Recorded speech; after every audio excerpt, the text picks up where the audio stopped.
The way we consume and share news today is largely rooted in social media outlets, a reason why we decided it's crucial to look at what's being discussed online. My social media has been down for the last 48 hours. It gives me little navigation as to how the news travels.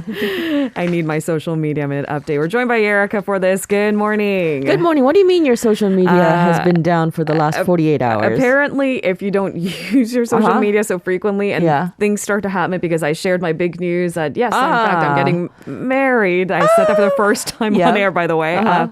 Anyway, it's something weird is happening, and they think there's bot activity, so they blocked me. What? Oh, really? Because I don't To make sure that it's really you? Yeah. They got suspicious? Yeah. We live in a very strange world. We really do. How do you prove that you're not a bot? It's really interesting. Anyway, thanks for joining us, Erica. Definitely in need of my social media minute more than ever before. I did see this news through a broadcast last night, though. It looks like an expansive green space next to Gyeongbokgung has been open to the public for the first time in 100 years, so that's kind of a big deal. Expansive green spaces in Seoul are generally really hard to come by. They're rare. They're very rare. Yeah. And this one is right in the center of the city, next to the palace, the main palace. This massive plot of land will be temporarily open to the public starting today. Until now, the area had been off limits to the public for over 110 years. Look at that. Yep. Now, the Seoul Metropolitan Government said this 37,000 square meter area in Songyandong has been transformed into a resting place, a cultural space that will open from 5:30 p.m. Today, yeah, I saw some reporters, lucky ones, were gracing this massive green space last night, and I thought, it is really expansive.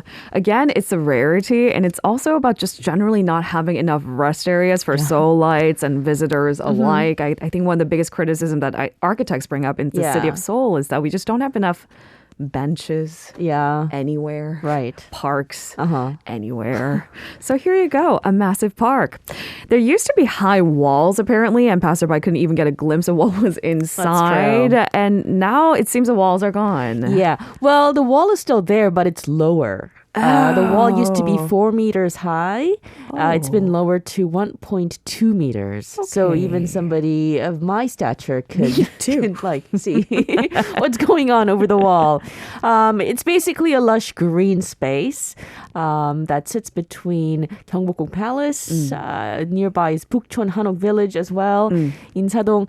I just recently started a small business around the area, and because the weather is getting so nice these days, there's so many people on the streets walking around. It's perfect timing to open up this park. Yep. I mean, we're streaming an image of, I believe, the space is covered with wildflowers. It's pretty, huh? You know, have you noticed that our choice of wildflowers are just getting better? It's more aesthetically pleasing. Yeah. There was a time when we couldn't get that right. I kid you not. Right, it was right. just a little bit too vibrant for my personal taste. It's better. Yeah, and you see Bugaksan Mountain in the background and Bukhansan Mountain as well, way over in the back. I mean, on a good day, it makes you appreciate Seoul's landscape so much more. That's right.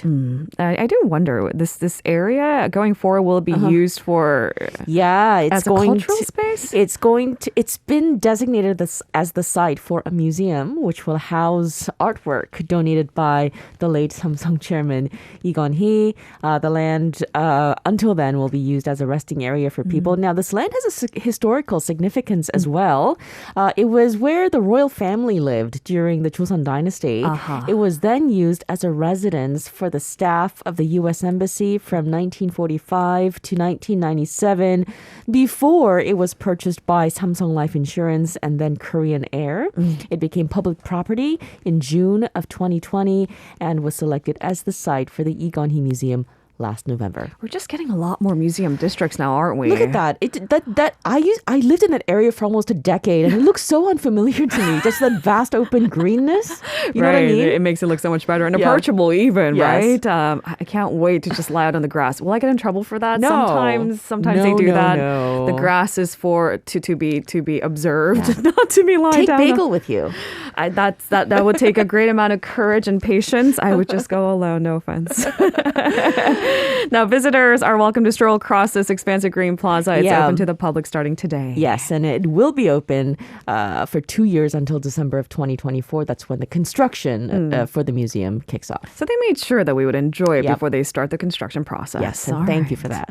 Really, I do appreciate it. So go before it's too late, folks. On to our second buzzword of the day. Now, this coverage I've seen Swedish politicians, some celebrities from across the world cutting off their hair in solidarity with the Iranian women. That's right. So a video of a Swedish lawmaker cutting off her hair during a speech in the European Parliament is going viral on social media.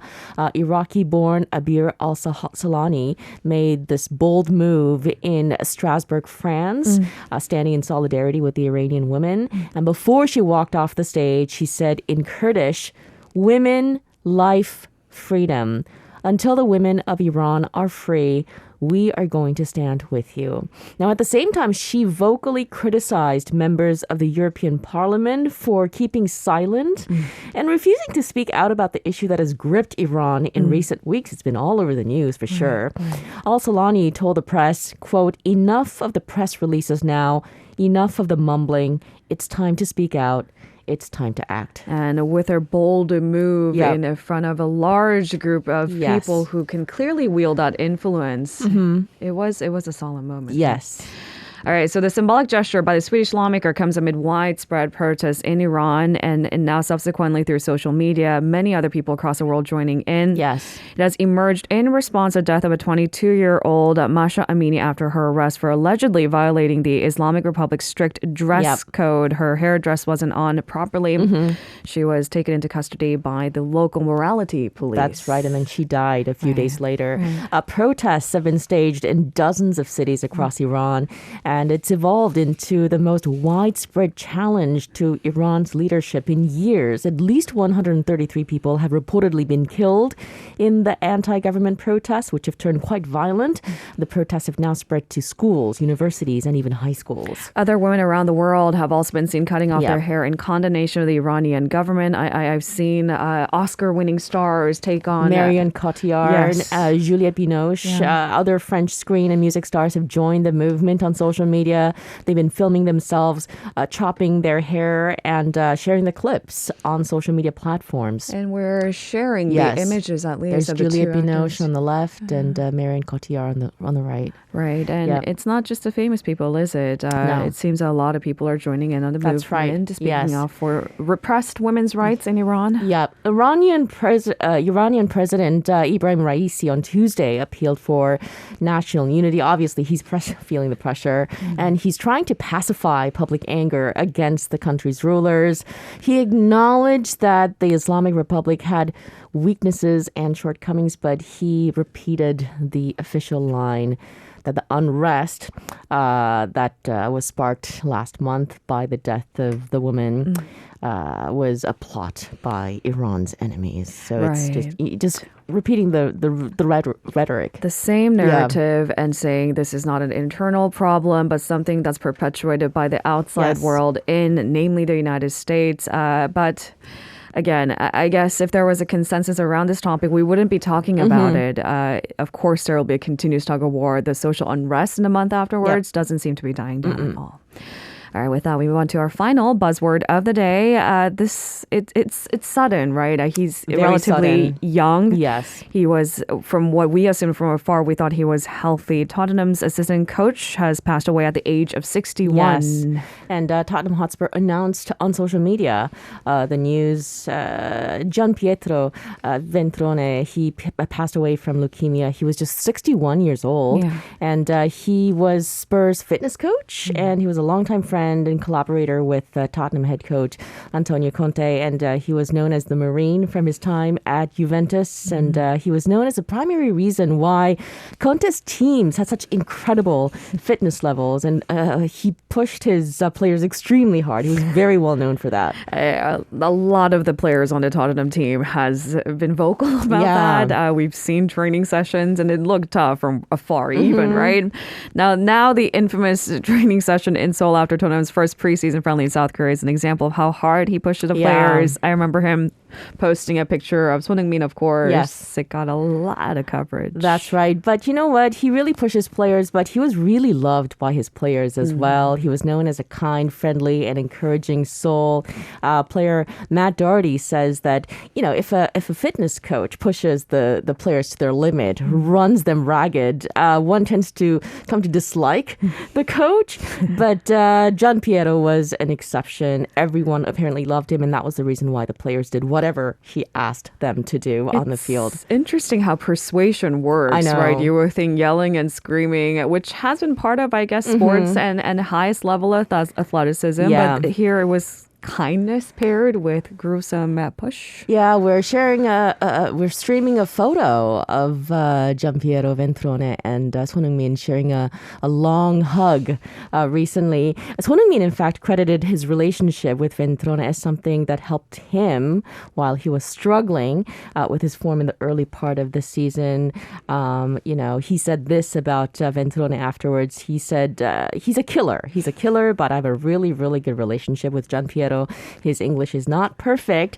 Sometimes he comes with his phone and translates into English from Italian.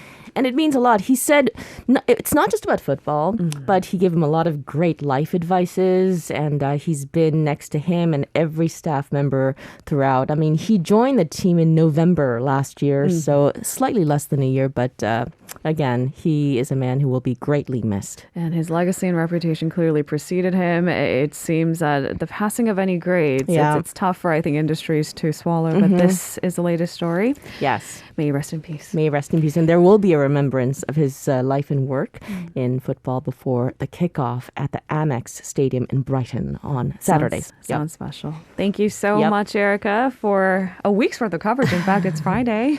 Already, where does the time go? Have a great weekend, Lena. Have a great weekend. See you next week. If you're listening to our program using the podcast service, just a reminder that we do go live Monday through Friday, 7 a.m. Korea Standard Time. So tune in and help us make the show more informative by giving us your input. See you bright and early on Good Morning Seoul.